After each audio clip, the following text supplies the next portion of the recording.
So there's this notion, I think most Muslims believe that Prophet Muhammad was masum, which literally means divinely protected from sins. So Shia Muslims, so the Ithnashri and the Ismaili, believe that the Imams are also masum. They're also protected from sin. But I have to add that for both Ithnashris and Ismailis, it is not possible for a non-masum to determine for themselves by judging who is masum. So the point is, the belief that the Imams are masum is logically based on the fact that they are Imams. Right? So the doctrine of the masum is based on the fact that they are an Imam. It's not based on the fact that the community did a whole survey and then they said, oh, he looks masum to me, so that's what I want to stress. And I think Sunnis would see the isma of the Prophet Muhammad in a similar manner, that he is masum because he is a prophet. He's not masum because his companions did this whole assessment and they checked off the box and they said, oh, we conclude he's, you know what I mean? So I just wanted to emphasize that part. But yes, you're right. Yeah. The last question for now is that how are the Ismailis dealing with the ahadith or the hadith narrations before the 7th Imam of 12 verse? I mean, there were notions that they were saying that there will be 12 Imams, or the names are there. How are they answering this question? It's a good question. The Ismailis, firstly, all these hadiths, ones that name the 12 Imams, that name them, are coming actually from Ithna Ashari collectors, right? So what tends to happen is the Ismailis have their own collection of hadith, and you don't find that in there.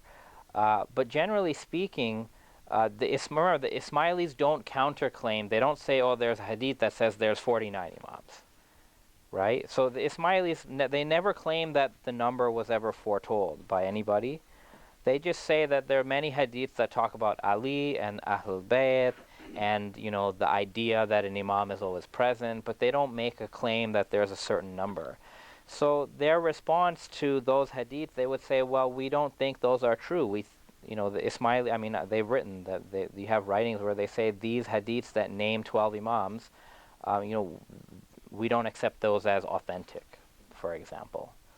But we find this often happens with hadith, right? Like Shia will call a Sunni hadith non-authentic, and the Sunni will call the Shia hadith non-authentic, and it just becomes very difficult when you're arbitrating hadith claims, basically.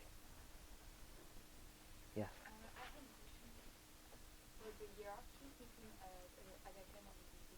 Yes. It may look similar. I'll put the slide back if that's okay. We should go back. So it may look. Here we go. I don't know how we got back this far, but. So you see these different hierarchies going on, right? So this is a sort of a theological hierarchy. Right? You have God as at the top. I mean, technically, God's not in the hierarchy. He made the hierarchy. So it's a bit misleading for me to put God at the top, but you guys get what I mean. But it's an important point. The Ismailis don't think God is really part of any hierarchy. He makes the hierarchies exist. So the top of the hierarchy is really God's word.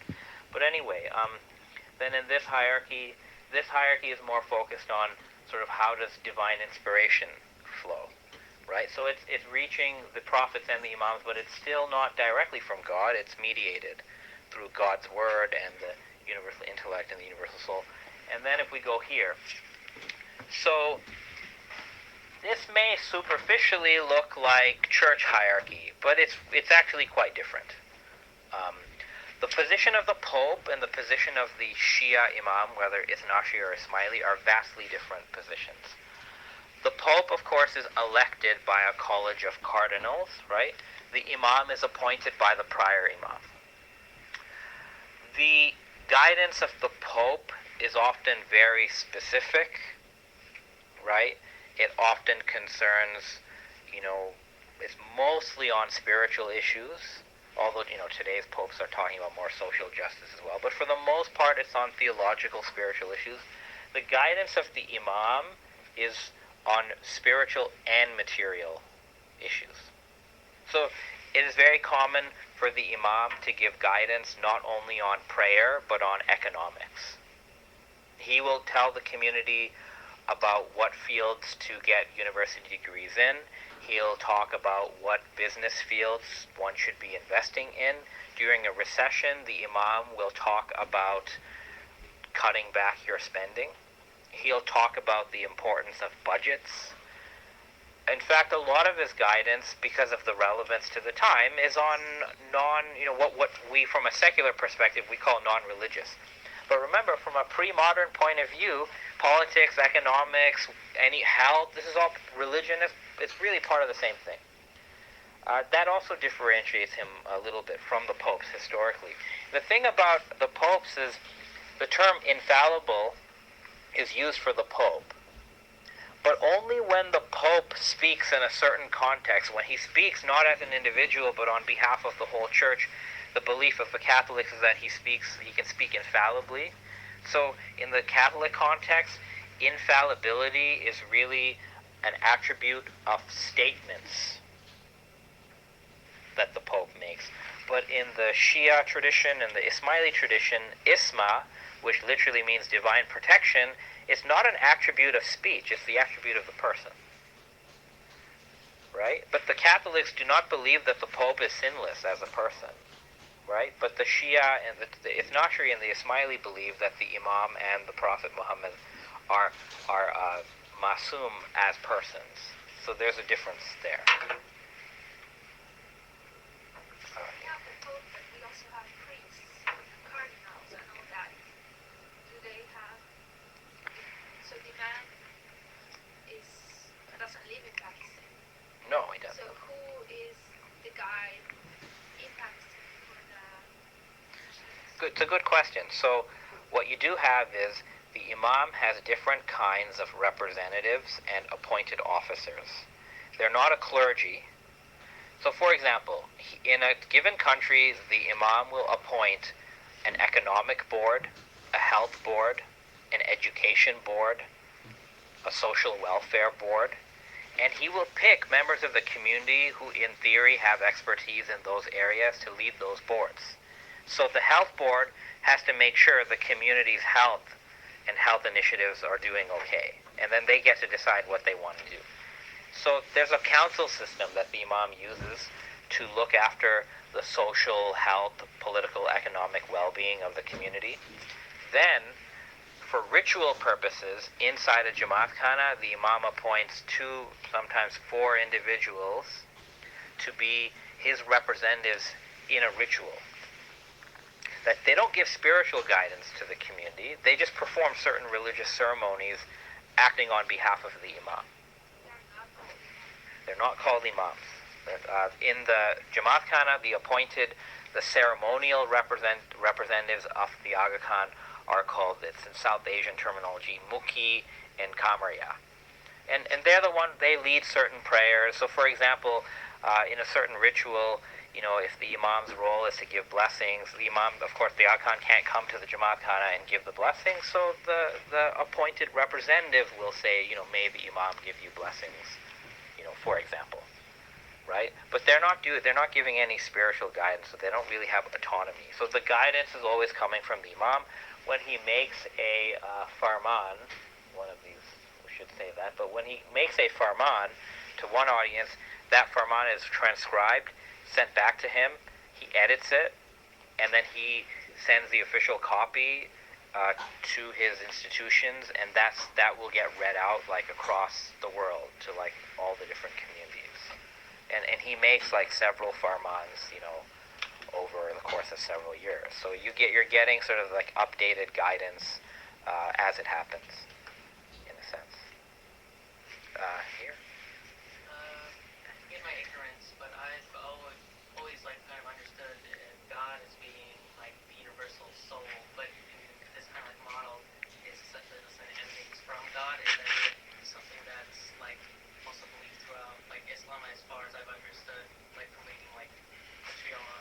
eschatology, like it seems like God is conceptualized as the universal soul. I'm sure there are more, I think, more sort of modern people conceptualize God as the universal soul. Sometimes it's a translation issue. But in most Islamic cosmology where you have this, the universal soul is not God. So if the universal soul is the sum total and the source of our souls, so our soul, the idea is our souls came out of the universal soul. So if you think about it, that can't really be God, because that would associate God extremely closely with creatures, right? Our souls are not perfect. They're on a journey toward perfection, according to this theory. And, so when they become perfect, they'll unite with the universal soul. But God really still transcends being a universal soul. So in this cosmology, no, they are different. But you picked up on that pretty well. But how about as far as like Sufism though, as far as like Fana and essentially believing of the self in like what is God? No, another good question. Like, essentially meditating and that kind of like model would God be universal soul? No. But there's this belief among Sufis that once a human soul reaches this level, they can go past it. So what you call fana fillah or baqa billah or supreme union, it actually takes place higher than the universal soul. So even like the Sufis who believe in all these things, their cosmology still has the universal soul lower than God, believe it or not. But those are very good questions. Here, yes.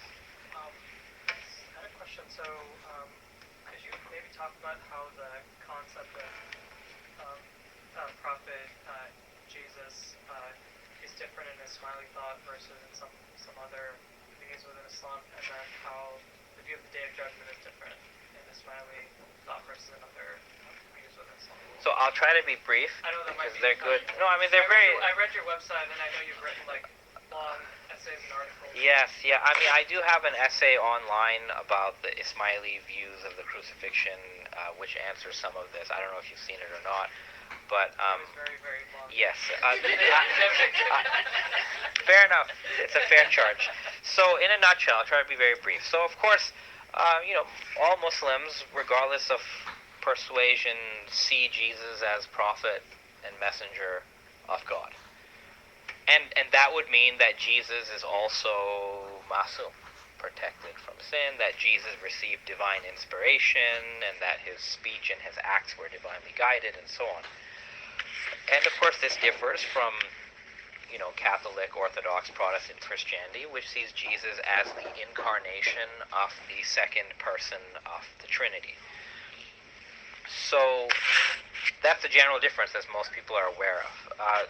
The Ismaili view of Jesus goes a bit further than that, in two ways. The first is that Ismailis, at least in the theological tradition, they see the prophet and the Imam as the human reflections of the universal intellect.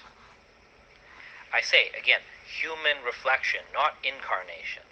A reflection, so in a reflection, what happens is this created person still exists. They have a created human soul. They are finite. But there's no trace of egotism in that person. So all their words and deeds are expressive of the universal intellect. That's what it means to be a reflection.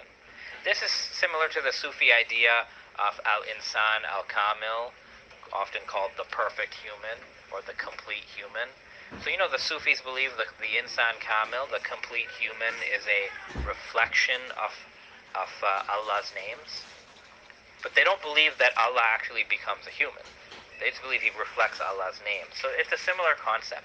So if you apply that to Jesus, so Jesus as perfect human in the Sufi sense, or as mirror of the universal intellect in an Ismaili sense, you get a little bit of a different picture than Jesus as just a prophet.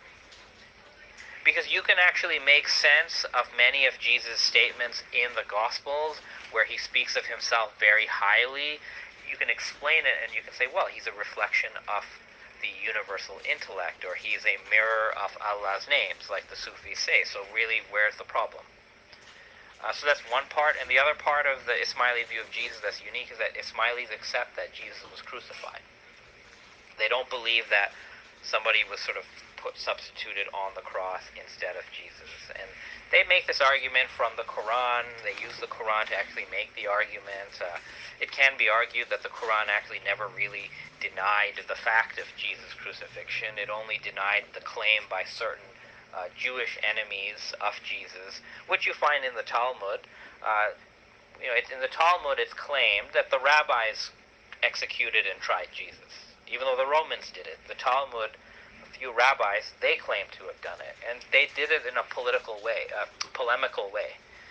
So it's been argued that the Quran, when it says they killed him not nor crucified him, is really responding to the Talmud, which was part of that late antique context. And if you look at that whole string of verses, it actually seems to correspond. So the Ismailis argued, they said, no, he was crucified, but they didn't kill his ruh, or his soul. So the Quran is also trying to underscore that the reality of Jesus, like, that could never be killed. And his body was killed, but his luminous soul, which is illuminated by the universal intellect, that was not killed. Just in a nutshell. You also said Day of Judgment. Ismaili speculation on the Day of Judgment is vast. Like, there's a lot of literature on it, but in some, the Day of Judgment is understood to have different levels. So while there is an end of the world Day of Judgment, where physical reality is literally swallowed up by the universal soul, there are also historical days of judgment, which refer to long periods of about 1,000 years where human life generally is enlightened. So in that sense, the Day of Judgment is actually a period. So that's another idea of the Day of Judgment. There's an idea that every time a new prophet came, it was like a day of judgment for the followers of the previous prophet. So there's that idea too. I'm just summarizing because it is much more vast than I'm speaking of, but just to talk to your questions. Correct me if I'm wrong, but from what I understood the Quran, what you were asking about earlier, is the words of Muhammad rather than the word of God. So what is the daily role of the Quran for So I would just be careful when characterizing it. It's not merely the words of Muhammad. It's the idea is that Muhammad is divinely inspired and illuminated. Muhammad's heart and Muhammad's soul and Muhammad's mind. So Muhammad is, you could say, he's continuously connected to this spiritual stream that is ultimately coming from God. And what Muhammad is doing is that he's not just a normal human. He is a human with extraordinary abilities, which God created in him. So Muhammad is translating what is coming to him spiritually into language. And the product of Muhammad's translation is the Quran. So the Quran here becomes seen as the divinely inspired words of Muhammad. And it is still called the speech of God by Ismailis because the Quran is an expression of this transcendent speech of God. So it's not literally, it's not the speech of God in its form, but it is the speech of God in its essence. The form was created by Muhammad, but the ultimate meaning came from God. That would be more accurate. So what is the role of the Quran in daily life? Well, parts of the Quran are recited in prayer. The Quran is, of course, recited in various ritual functions, like various funeral prayers, for example. But I would say that the Quran is not a book that an Ismaili will pick up and just read to get guidance, because it's not supposed to serve as a standalone guide. The Imam is the standalone guide. And the Imam will often quote the Quran in his speeches and his farmans and his religious guidance. But you have this idea that because we go back here, the Imam is divinely inspired from the source of the Quran. So the Imam effectively serves as what you call the speaking Quran. And don't misinterpret me. Speaking Quran doesn't mean whatever the Imam says becomes the Quran. It does mean that what the Imam says has the same divine authority that the Quran had. So the Imam is doing two things. His role is to decode the Quran, because the Quran has been coded in the 7th century language, idiom, and culture that Prophet Muhammad lived in. So it has to be sort of recoded, decoded, resituated by the Imam in every age, so it's being interpreted properly. And at the same time, the Imam is offering a lot of guidance that is extra-Quranic. That's, of course, the job of the fiqh scholars, right, in the Sunni tradition. There's much guidance. There's a lot of issues not covered in the Quran, so you do ijtihad and you use all these methods and you derive a ruling. So all Muslims accept that you have to get some extra Quranic guidance. It has to come in some form. Now, the Imam is believed to give you that extra Quranic guidance straight from the source. He doesn't have to do ijtihad, for example. But if you think about it, let's say if the Imam is getting it from the source of divine inspiration and the fuqaha are doing ijtihad, when they do a correct ijtihad and they hit upon the right ruling, you would have to admit that they somehow have also accessed the source to even get that correct ruling. So in some way, whether you're Ismaili or 12 or a Sunni, everybody has some method to reach the sort of the source of the different rulings, whatever they are. But because for Ismailis, the Imam is seen as a divinely inspired person, he doesn't have to do ijtihad. He just gives that guidance. It's also true, Islam, that what the Imam says or does would not be in contrast to the Quran or to the thoughts of the previous Imams. No, for Ismailis, it's actually not true. So for Ismailis, there's this idea that every Imam can act autonomously, and they can actually overrule what a previous Imam said. And they can actually change a practice or an order given in the Quran. Because there's this idea that the Quran and prior Imams, they were giving rulings for their time periods and for those cultures, and as circumstances change, you're going to need different practices, you're going to need different rulings. Now, if humans try to do this by themselves, we're all fallible humans, we can easily go wrong. But when the Imam is giving a new guidance, because he's the Imam, that would be sort of like the best thing to do. So you know, an Imam can overrule prior guidance. That's the whole idea of this sort of continuous guidance being updated. It's controversial for some, but in some other ways, it's a very perfectly logical model.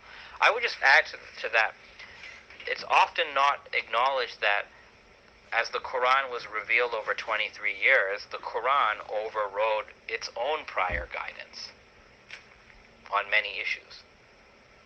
Right? How the believers dealt with unbelievers in Mecca was one way, and then when they go to Medina and the situation changes, the Quran gave new guidance. Certain things like the fasting practices, they underwent modification, like through the 23 years. Even like the Quranic ban on alcohol consumption, that was a gradual ban. It didn't happen at the beginning, it happened in stages. So the Quran, remember, the Quran doesn't become a book until the time of Abu Bakr or Uthman, depending on which tradition you follow. So before the Quran is a book, what is it? It is oral guidance, and it's actually evolving. And the Quran is very responsive to the community situation. The analogy I often give is, you guys use Google Maps, right? So have you noticed, you know, when you're taking the map, and depending on where you go, the Google Maps will redirect you, right? Like, you know your destination, and you go, if the traffic changes, you make a wrong turn, Google Maps will change the route for you. I would say that's like how the Quran was when the Prophet was alive. And then when the Prophet died, the Quran sort of stops, and what you have left memorized is written down and is put on a page or pages, and now you have the Quran as a book, which is a totally different experience from the Quran as an evolving discourse. And the Quran as a book is somewhat similar to what we used before Google Maps. Did you guys ever use MapQuest? You had to print out the directions. And you know, when you make the wrong turn with MapQuest, you have to interpret your text to find where you go, because the text doesn't update. So the MapQuest directions are correct, but they're printed at a certain time, right? So you have to interpret them. So the Quran as a book has to be interpreted, because it's different from the Quran sort of, rerouting you when something changes. Yeah. I found the concept of Baya very interesting. They involve a certain sense of agency that a follower has to, make this pledge of allegiance, basically. Is it incumbent upon every Ismaili to make Baya, at what age, and is it a requirement for salvation? It's a very good question. So there you really have two questions, like is it required, and then what about salvation? So in theory, as you said, baya is something that every person has to do out of their free choice, in theory. Now in practice, what happens, similar to certain churches and really any religious situation, the children of an Ismaili couple are going to be raised as Ismailis. And that means that as young babies, they will give bayah, but it's given on their behalf, because it's acknowledged that a baby cannot really enter into a spiritual contract with the Imam. So the baby does the ceremony, but it's the parent that is really doing the bayah for the infant. And part of that means the parent will sort of, babies don't develop agency right away. It'll develop over time. So the parents will raise the child as an Ismaili. They'll teach them the practices. The baby can now come to the Jamaat Khana and do that experience, as any family would do this with their kids. And when that person has reached a certain age, they will have a choice. They can continue with that bayah and make it their own, or they can say, no, not for me. And in the Ismaili community, you see both. You will also have many people in the Ismaili community, like every community, where they're sort of like they haven't really thought about that commitment. They're going through the motions, but they're not really sure. And this is so common, and I think we've all been through this. I know I've been through this. Growing up as Muslims in a non-Muslim society, it's very easy to feel like you're in the community, but you haven't really thought about what it means to be that type of Muslim, and so on.